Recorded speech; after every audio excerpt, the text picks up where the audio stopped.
Good morning, everyone. Good to see you. Hope you're doing well this morning.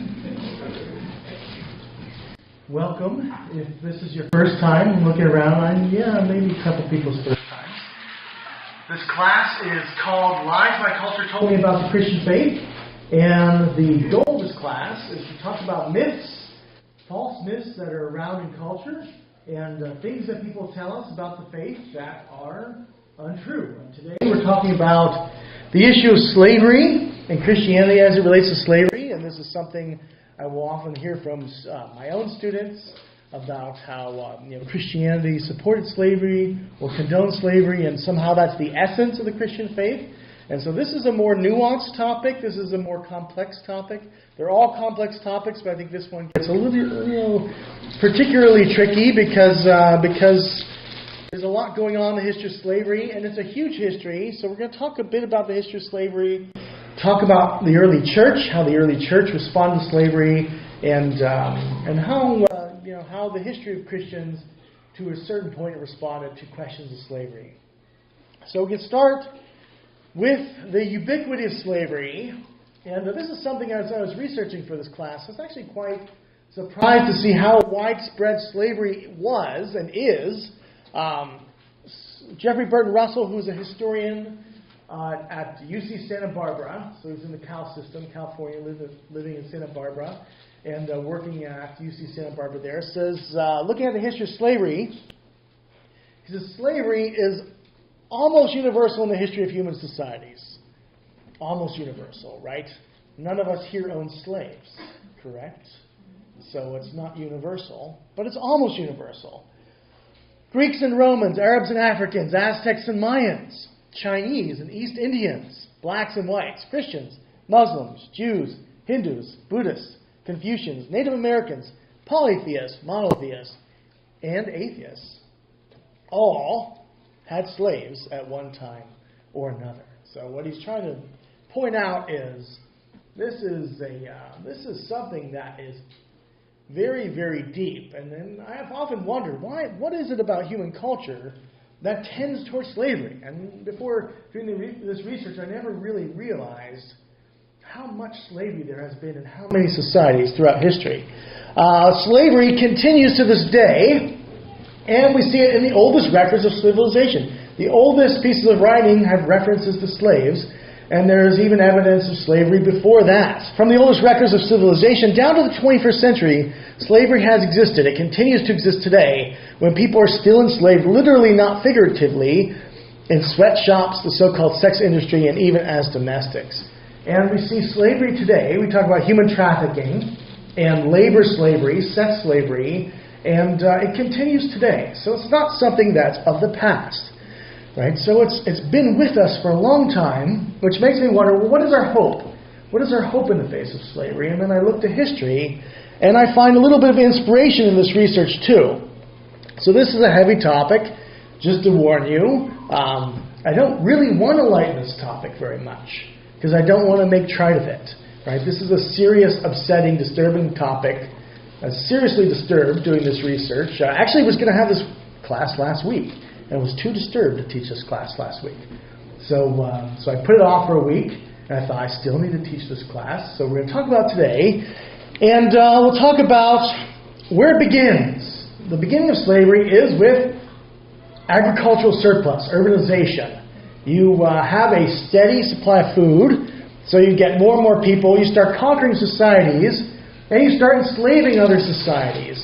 And they figure out very quickly that certain people can be enslaved more than other people, more easily, and then they find ways to make certain types of slaves more easier to deal with. And we'll talk about that. But the point here, and this is from the Routledge History of Slavery, which has a number of really good, it's a very thick book with lots of really good sections breaking down slavery in different ways throughout civilization. It begins with control of natural and human resources required to maintain the system, led to the emergence of highly stratified, centralized, hierarchical policies around 2500 BC in Mesopotamia, Egypt and the Indus Valley separately in China, about 1750 BC. So we have historical records of slaves by then, But before that, there's evidence of slavery from disproportionate burials, from lots of things that would seem to indicate from bone evidence and from pre-written evidence, lots of evidence for slavery. But the point here is the leaders of these societies placed major restrictions on the geographical mobility of subject populations in order to ensure vital labor. So one of the things is labor, and this is the origin, many folks think this is the origin of the caste system in India and other sort of caste systems, and there's different ways to enslave populations. You can enslave a whole family, or you can enslave individuals. Usually when people were taken over, right, at first the men were just killed, and women and children were assimilated, right? Later they figured out that if you remove a certain part of men, then they're a lot easier to deal with, right, and they won't reproduce. And so that was figured out before civilization, right, something to do to men to get them to not be so aggressive in terms of resisting slavery, because there seems to be a lot of slave rebellions led by men early on. And so, but that was a 90% mortality rate, right, when they would do that. And that meant you were practically killing most people, but then you had some very useful people for different purposes. And this emerges very early on, these sort of practices. It emerges everywhere. So one thing that was interesting to research was the history of slavery everywhere, talking about Mesopotamia, Egypt, India, China, also Africa. So there was a lot of pre-colonial slavery in Africa. Slavery existed in Africa before the maritime arrival of Europeans, long before the emergence of American slave systems. Slavery has been known in Africa for a long time. The evidence suggests that the slavery in Africa was indigenous. This is also the case elsewhere in the world. So everyone seemed to discover slavery independently, and there doesn't seem to be any dependence. Once you get to a certain level of complexity, slaves would just emerge. And the trade in enslaved people, moreover, was multifaceted. Slavery affected social and political structures from early times to the present. And here's some examples that have continued to this day in some of these societies. Indigenous African slavery that goes back among the Igbo and among the Yoruba. Those are the first two pictures there. People groups that still exist today. Slaves were sacrificed at religious ceremonies and annual festivals. To my knowledge, that's not done anymore, and that has its own history, which, if we talk about the influence of Western missionaries on certain folks, this is something Western missionaries got very upset about, certain sacrifices, human sacrifices. But that's a much more complex history, so we're not going to talk about that today, at least. The most well-known public executions of slaves occurred in the Dahomey, where hundreds of captives were killed at annual festivals. Again, this is all from the Routledge History of Slavery, which got good reviews, seems to be a pretty scholarly group of folks from Oxford, Cambridge, Harvard, and so on. So I'm trusting their scholarship, lots of citations. I haven't looked up their original resources. So if you want to do more research, that's where I stopped, and that's where you can start. But you see the Dahomey there below, and interesting folks, but we have lots of slavery. Masters not only controlled the production capacities of slaves, but also regulated their sexual and reproductive capabilities. When slaves constituted a significant portion of the population, then sexual access and reproduction was strongly controlled. And so again, in Africa, we have the emergence as well of eunuchs, of castrated men, and women who, when you're enslaved as a woman, well, then you're often put into forced marriages, right? And then your children are also slaves. And if it's a girl, the process continues. If it's a boy, typically, depending on the society, often they would die during the castration operation in a lot of these societies. And also sexual objects, that gets pretty complicated when we're talking about men and castrated men. I'm not going to go into the details of that, but that was also a very interesting discovery in doing this research, that there's a period when castrated men can still be sexually active, and that comes into the history of civilization in a very interesting way, especially in the House of Kingdoms. And so we get into some details that I'm not going to go into too much detail here. the House of Kingdoms are often, this was a major series of states that got together and was an African empire and achieved quite a bit of influence and wealth and notoriety. It existed from the 800s to the 1700s, right? So an indigenous African kingdom that existed for about 1,000 years in different phases. And among the Hausa, children of slaves could be bought and sold just as their parents could be. So we have slavery emerges among the Hausa, right? So we have this indigenous African kingdom, slavery emerges, and one of the most celebrated, and this Amina, Queen Amina, I'm finding is everywhere. There's even a certain company that's interested in princesses and very interested also in copyright violations, as I discovered, actually has Queen Amina as a character in 2 of its productions, right? And so you think, well, here's a really cool warrior princess who's very outspoken, very active, and you can think this company really latches on to such individuals. But there's a darker side, Queen Amina, and that was she was a prolific maker of eunuchs. She really pushed forward the slave trade. Every town sent her, right? And we're talking about maybe, at least as far as I can tell, well over 1,000 towns in this empire that would have this tribute, right? So every town sent her a yearly tribute of 40 eunuchs. I don't know if they were sent to be made. I don't know how many survived. But she was a prolific maker of eunuchs and established a thriving trade market for eunuchs with the Ottoman Turks, the Muslim Ottoman Turks, who were also very into this market. And you have finding some countries in Buddhist empires, like Bhutan, something in this slave trade in eunuchs made something like 20,000 a year for export that survived the operation, right? And these are expanding empires. What do you do with the people that you conquer? Well, you enslave them in different ways, right? Men were enslaved in some ways, women were enslaved in other ways. And so that's Amina. We find the same thing in China again. We could talk about different people, and Semiramis was a queen in Assyria, famous for making a vast number of eunuchs. It's interesting to see when and how and under whom this trade thrives. She boasted of having 1 million eunuchs, right? I think those estimates are probably exaggerated. But you can think about, these are the folks, right? Look at the years and think about Assyria and think about the Bible, right? When the Hebrews, the lost tribes of Israel, right? What happened to the men of the lost tribes of Israel?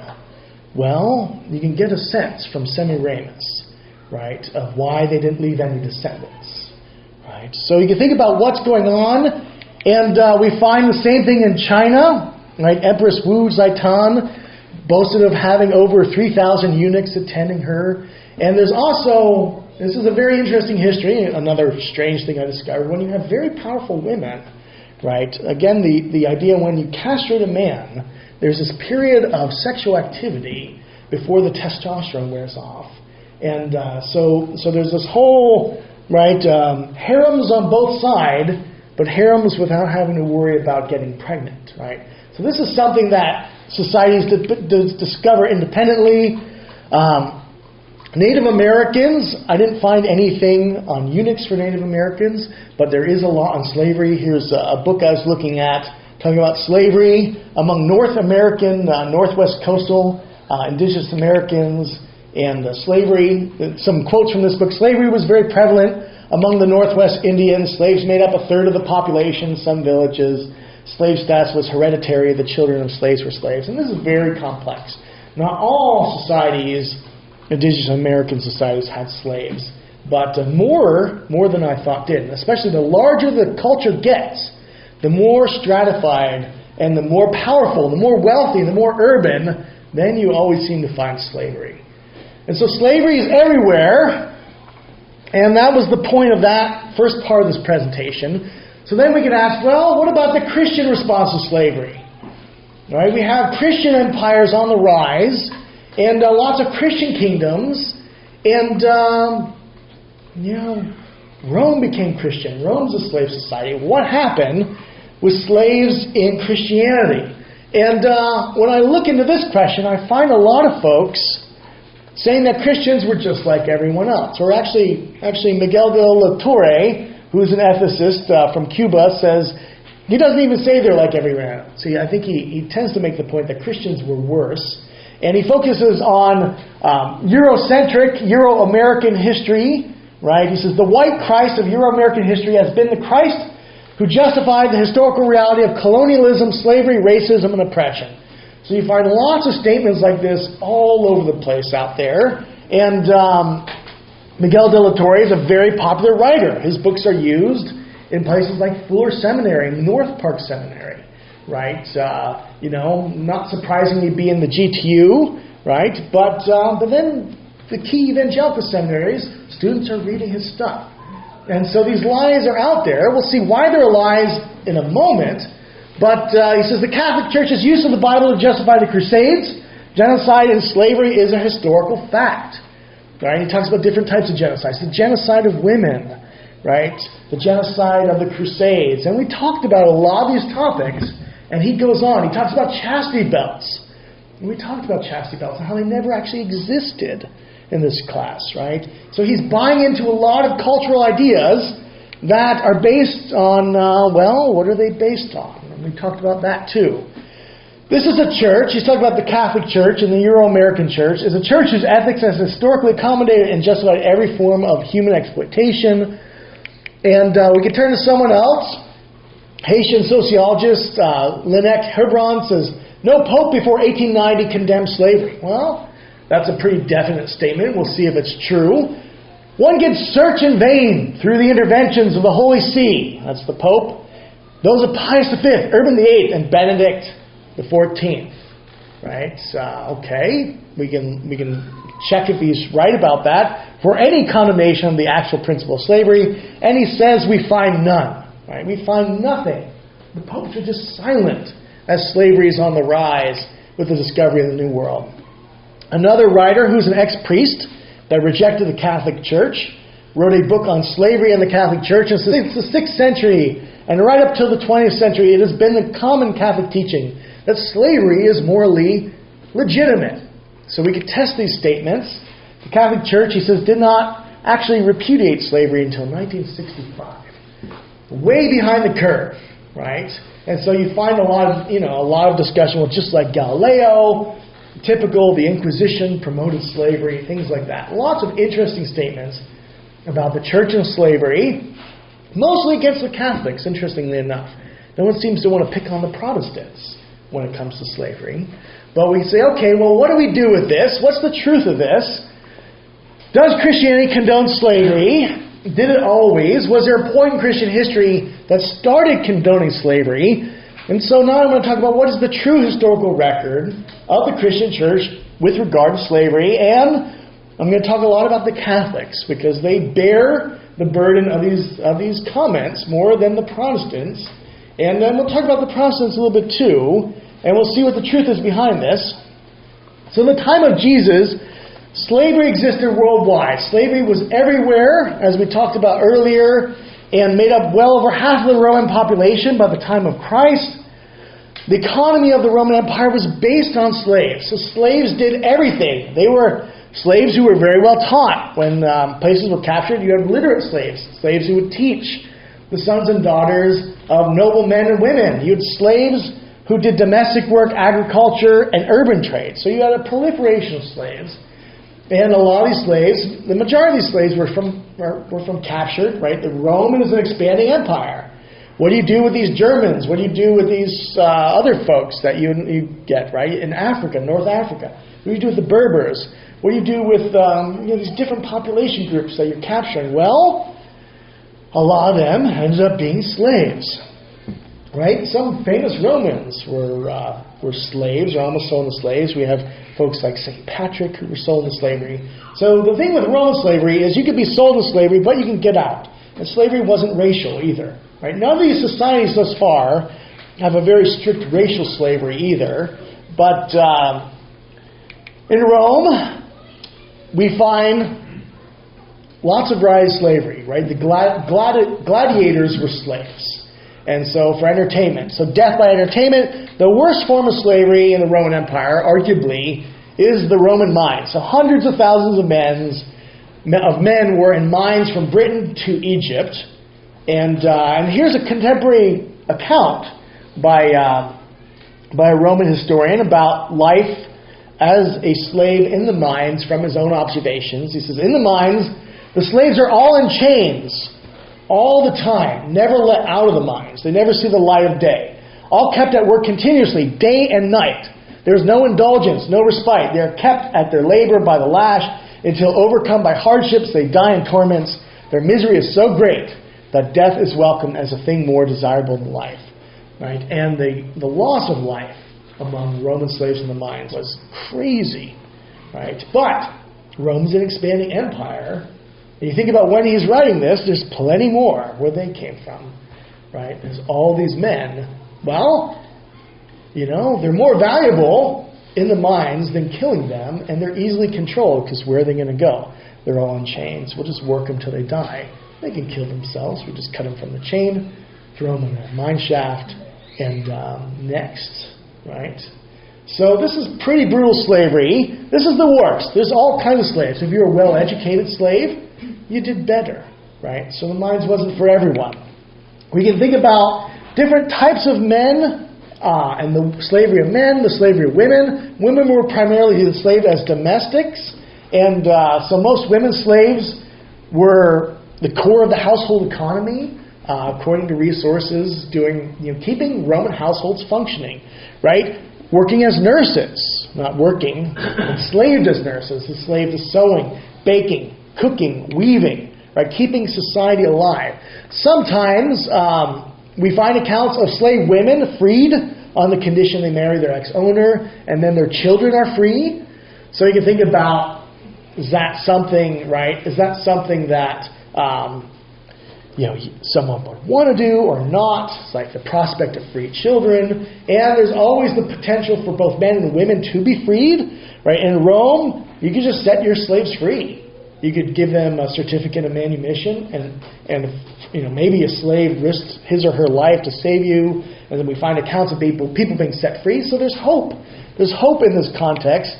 We find many men and women enslaved as prostitutes as well. Actors were slaves, right? And so Roman society is a slave society. And this is Jesus, the context Jesus and the apostles are teaching it, right? So why I'm focusing so much on Roman slavery is get yourself into the mindset of the New Testament church when we think about this.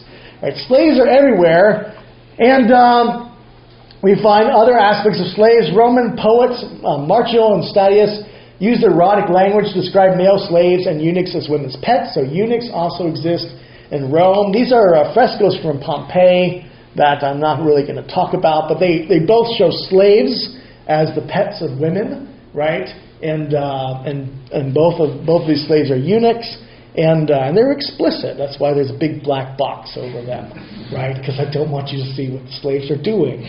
But Pliny the Younger had 500 slaves in his household. He's a very well-known Roman, and many senators had more than 1,000, including dozens of attractive eunuchs, to pleasurably attend to and amuse the single women of the household and women guests. So you get a sense of Roman society. That's very different from our society in different ways, right? In terms of, think if you want to, if you were ever in a house where someone put a picture like this on their dining room wall or something like that, right?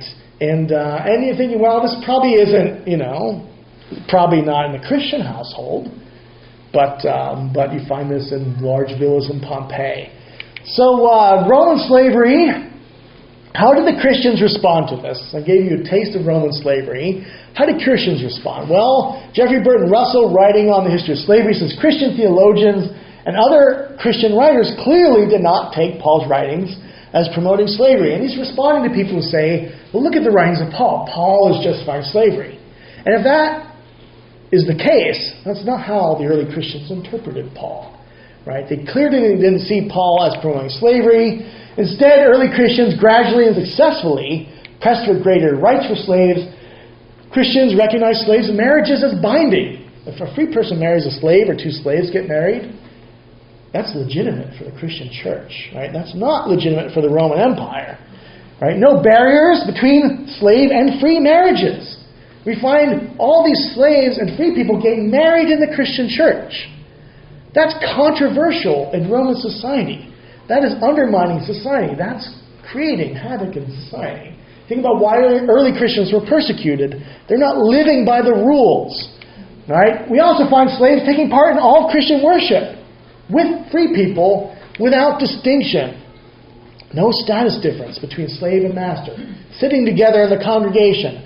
All persons seated together. Slaves served as clergy and even as bishop. And we even have popes, right, who were slaves at one point.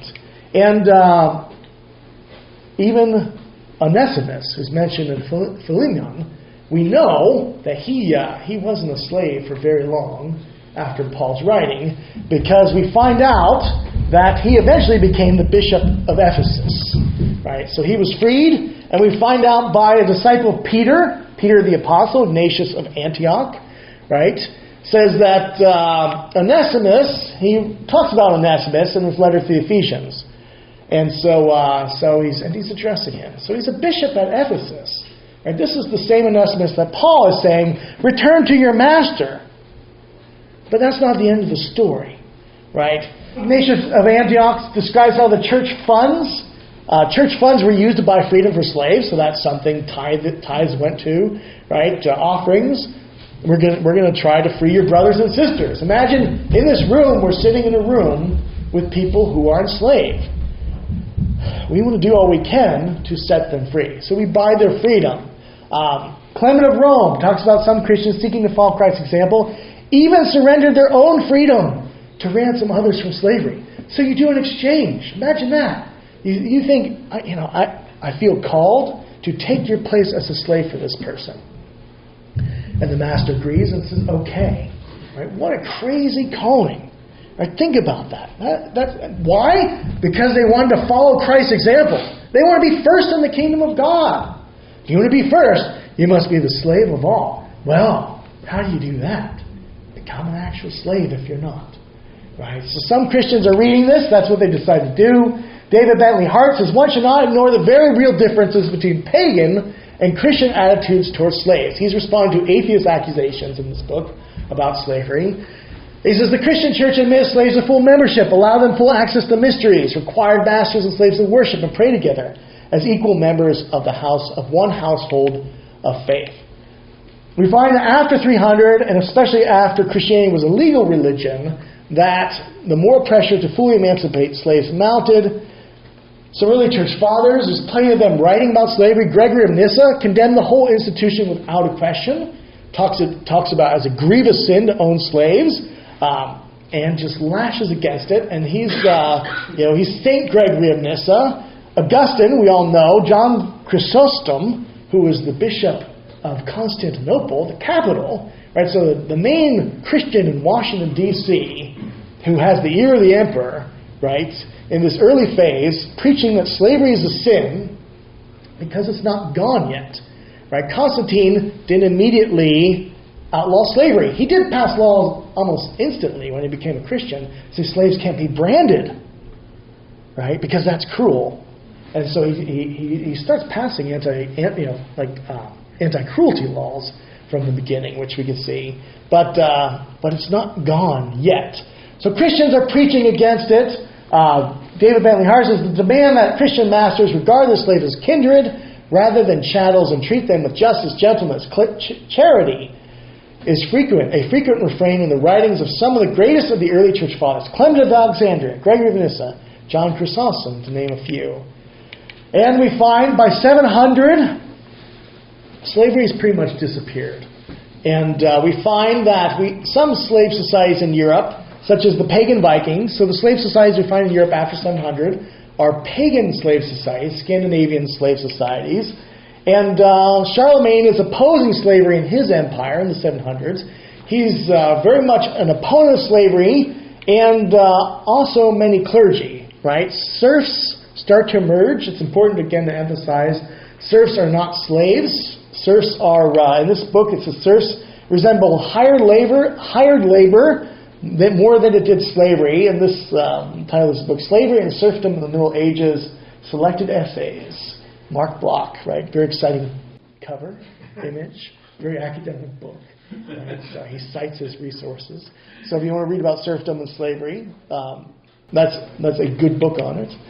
But slavery comes to an end in Christian Europe. We find Christian priests urging slave owners as an infinitely commendable act to help ensure their own salvation. And soon, no one doubted that slavery in itself was against the divine law. By 1000, St. Wulstan and Anselm, this is Anselm who comes up with a theory of atonement, had successfully campaigned to remove the last vestiges of slavery in Europe. And after 1000, it's gone. Right? Slavery is gone in Europe. And we have major cities. We have a very developed society.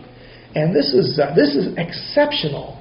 But it's not without an effort to get rid of it, right? There are countless example after example, of people preaching against slavery. So it's very clear that the church's position on slavery was not, yes, that's fine.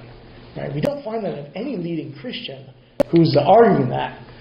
So, one author says, the very first time slavery was eliminated anywhere in the world was not during the Renaissance or the Enlightenment, it was during the Dark Ages, right?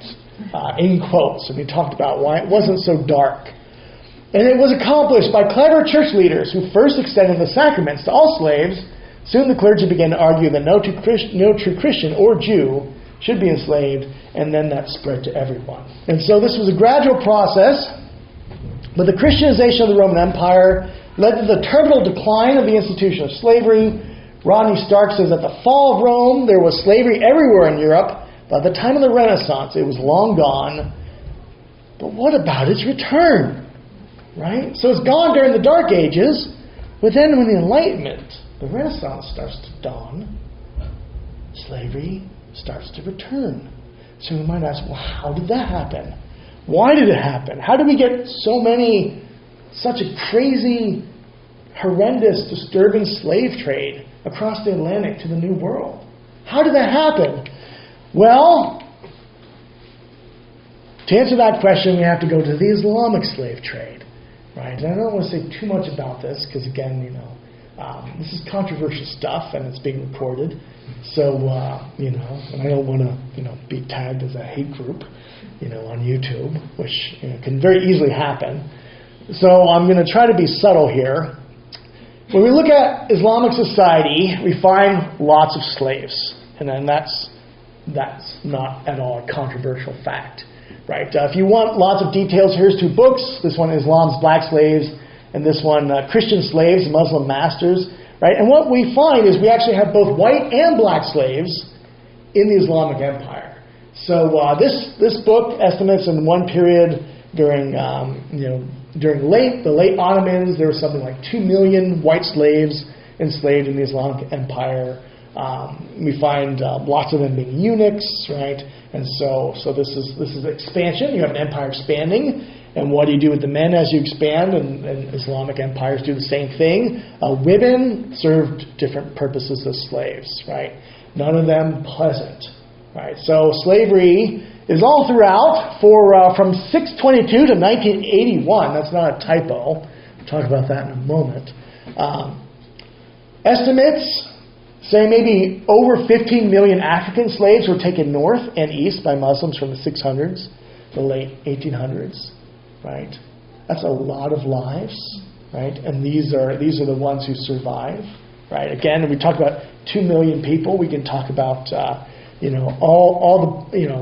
could talk about all the men, all the eunuchs, right? Hundreds of thousands of eunuchs. 90% mortality rate from that operation, right? So you think this is a lot of people, and Muslim areas retained slavery into the modern times. Saudi Arabia, 1962, was when slavery was made illegal, right? And 1981 in other places like Mauritania. And we find, in the 1500s, slavery continued in those parts of Spain and Italy under Moorish or Muslim rule. So if you remember, when we talked about the Crusades, if you remember the map, and Muslim rule was over much of Europe. Lots of Italy, lots of Spain, and these were slave societies. And Christians did not conquer all of Spain, did not conquer all of Italy in the 1500s. So 1492, right, is a significant date. You can think about 1500. And you still have lots of slavery in Spain, lots of slavery in Italy. And in Italy, contact between Christians and Muslims sustained slavery. And what's interesting is we find Venetians selling slaves. So the beginning of the slave trade in Europe with Christians is in Venice, right? When we actually find Venetians selling Europeans to Muslims too, they were very equal access. They didn't discriminate, right? Well, if they have some white European slaves and you have an Islamic buyer from wherever, equal game, right? So they didn't discriminate. Profit margin was what they were interested in. When Venetian merchants attempted to introduce African slaves to Northern Europe, though, and this is interesting, there was a huge reaction, right? So once you get beyond the Alps, people were not happy about that. So it never really stuck. A consensus quickly developed that slavery was both illegal and sinful, and we find an immediate reaction in Northern Europe to to merchants trying to introduce slaves. And Italy also had its reaction, right? And so we can look at a whole line of popes, and I want to look at some of these popes, just so this point is not lost, because all these popes are following Thomas Aquinas' theology that slavery is a sin, and this guided papal policy. So you could really say the beginning of the modern abolitionist movement is with the popes in Rome, right? They are the ones who really started in a very dramatic and no-nonsense and unambiguous fashion. So we can look at 1435. This is when Venetians are first starting to deal in the slave trade in Italy, right? So we have Pope Eugenius the Fourth excommunicated any Europeans enslaving inhabitants of the Canary Islands, early territory of the Spanish and the Portuguese, right? So some of these slaves start to show up from the Canary Islands from expansion, and the popes say, if you do that, you are not a Christian, you can't have communion. This policy was followed by Pius II and Sixtus IV, and then they expanded this to all slavery, right? By 1537, when you start having the expansion of the African slave trade, right? So first, islanders were enslaved, and that's reacted to. Then the Venetians are interested in, well, okay, so we can't enslave the indigenous inhabitants. What if we, get into the African slave trade? The popes say no, no American Indians and no Africans. You can't enslave anyone, right? If you don't free them, you're not taking communion. You're not a Catholic. So Paul III condemns this. There's Paul III in his bull. It's a papal bull that goes out to all the churches that condemn slavery. He says, by our apostolic authority, we decree and declare by these present letters that the same Indians and all other peoples, even though they should be outside the faith, doesn't matter if they're Christian or not, right, should not be deprived of their liberty or their possessions, and are not to be reduced to slavery, and that whatever happens to the contrary is to be considered null and void, penalty of excommunication to anyone who enslaves anyone. And this is supposed to be read at every church, right? So think about this. Paul III, right, he's writing this, let's see his years here, in 1537, right? 1537, the beginning of the slave trade. And what happens? Who cares? Who cares what the Pope says?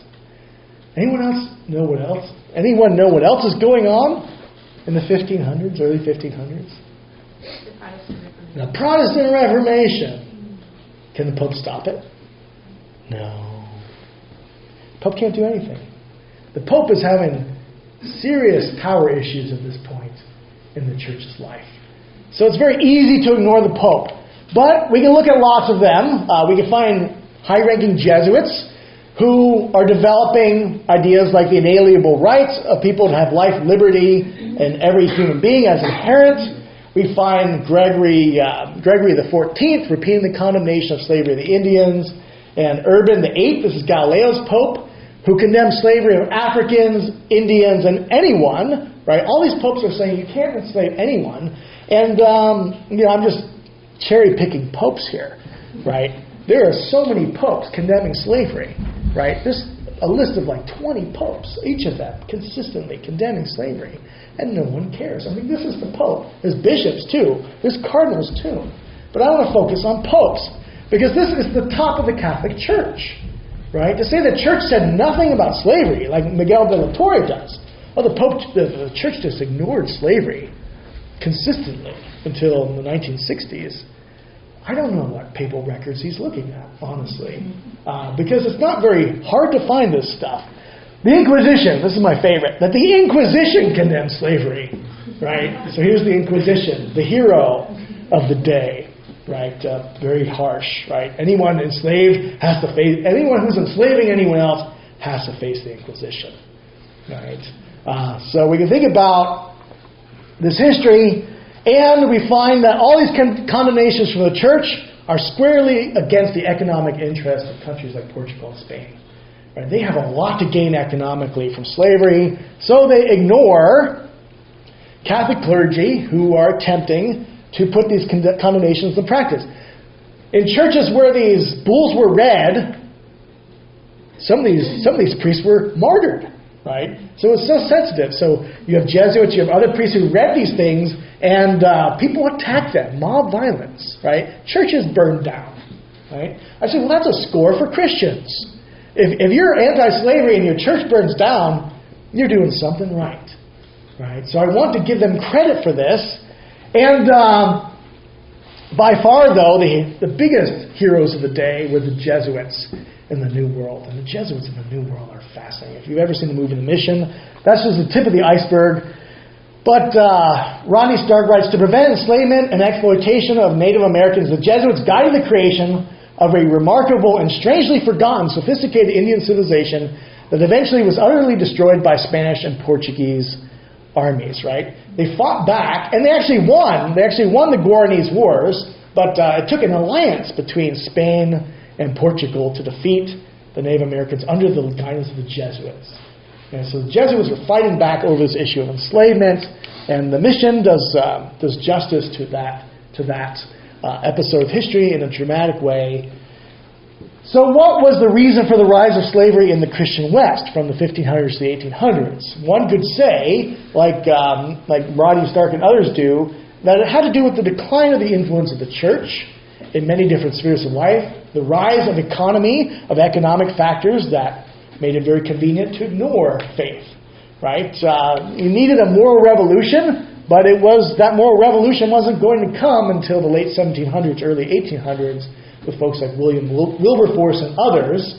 But it's not that the condemnations weren't there in the Catholic Church, right? When European colonists began to reestablish slavery in the New World, the popes vigorously opposed it. Unfortunately, the popes lacked the power to impose their will. The Spanish had recently sacked Rome and much of Italy, right? And Stark says, the revival of slavery in the West displays what the revival of slavery in the West displays is the weakness of papal authority at this time, not the indifference of the church to the sin of slavery. So here we're just talking about the Catholics. Protestants had their own story, and it's a complicated story, right? Especially when we get to the U.S. and we get to other places. So we're not going to talk a lot about that story. But we can look at the church, we can look at the Catholic Church. There's nothing ambiguous here, says Stark. The problem wasn't that the church failed to condemn slavery. It was that few heard it, and most did not listen. In this era, popes had little or no influence. So it wasn't the Pope's fault.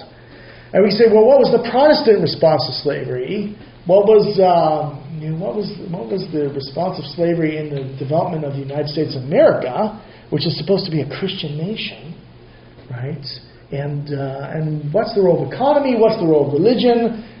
Things get extremely complex, and we can say, well, where does the revolution come from? The abolitionist movement in the late 1700s, 1800s begins with Christian writers who are very upset about slavery, right? So it's abolition the second time is also from Christian forces, and Stark says all classical societies were slave societies. In fact, all known societies above the very primitive level had been slave societies. Even many of the Northwest Indian tribes had slaves before Columbus's voyage. Amid this universal slavery, only one civilization ever rejected human bondage, Christendom, and it did it twice. And I think that's a fair summary of the Christian record, though the second rejection is more complicated and involves lots of different folks in lots of different ways, Catholics and Protestants, and in this country, civil wars, right? Which that was one of the issues at the heart of that, and it continues today. The pain from this still continues today. So we think about this issue. We can think about slavery, and we can talk about a couple questions. Why do you think it's been so common in human history? Why do you think it's been so widespread and so common in human history? Right? Earlier we talked about the ubiquity of slavery. Why do you think? And then we can think about Scripture. Right? Think about Jesus in slavery. So what do you think Jesus means when he says of the kingdom of God, whoever wants to be first must be the slave of all? Right? Think about what do you think he means when he says that? What do you think are the implications of a sentence like that for the institution of slavery? How does what Jesus says about how no one can serve two masters, God and money, right? So there's another slavery metaphor. You can't serve two masters. You're going to hate one and love the other, right? Apply to the Venetian, Spanish, and Portuguese rejection of the Pope's decrees.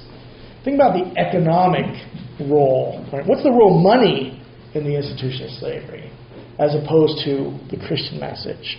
Right? So let's split up into some groups and talk to each other about these three questions, see what we come up with.